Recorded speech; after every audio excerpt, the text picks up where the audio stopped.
Everybody, it's Chris over at Dixieland Farm, and today I bought myself a present. So, let's take a look at it. Here it is. It is the Honeycomb Alpha Yoke.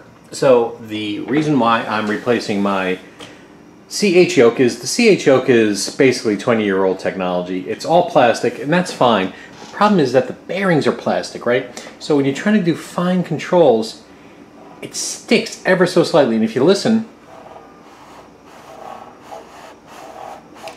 those springs, I've done a video on modifying those springs, and the springs are definitely looser now, but it still makes kind of a barn door noise, and doing those real fine controls when you're trying to land is a little tough.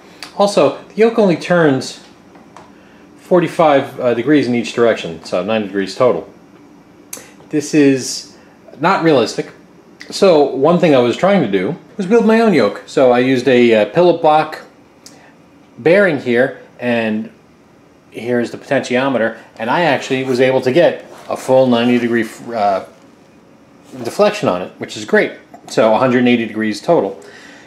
The problem is that the draw slide just wasn't very smooth, and then mounted underneath the desk. The desk is particle board. It actually couldn't hold the weight of all of this and the forces. So I ended up going with something more consumer grade. Now, one of the other frustrating things I've got on my yoke is that the yoke can only be pulled out on the CH Yoke 4 inches total. It's got 4 inches of travel. A real yoke's got about 12 inches, 11 to 12 inches. So that means it's 3 times more sensitive. From what I understand, the Honeycomb Yoke pulls out about 6 inches, so it's twice as sensitive. You can use curves. You don't pull the whole way when you fly. You only usually go halfway, so you can modify the curve so that way when you pull, you know, half of your halfway equals this amount, and that kind of stuff. And I might have to do that. So the unit is considerably bigger, though. Looking at side by side, you can see the unit is quite a bit bigger, but inside there is a bearing, there are these bungee cords. It's more substantial. This thing weighs, I think, 8 pounds, and this thing barely weighs a pound. So the forces involved are also progressive. So as you pull back further, it actually is harder to pull, just like a real plane. So one thing it has are these switches. So I can use that for lights.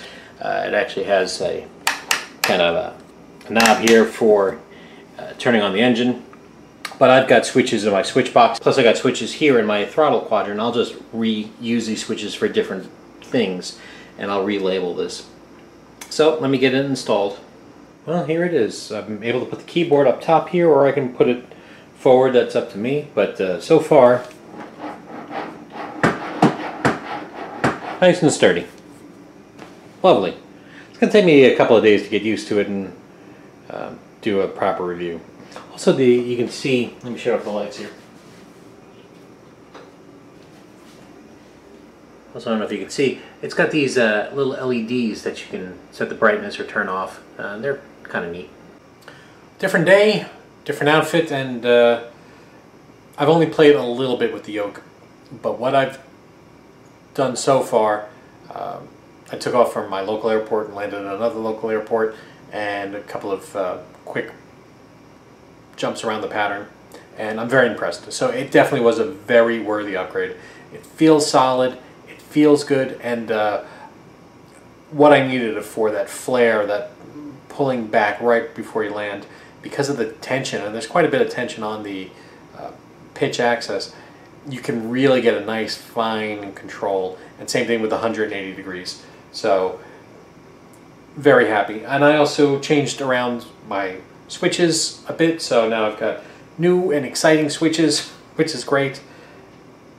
Very happy. So that's it from Dixieland Farm. Take care.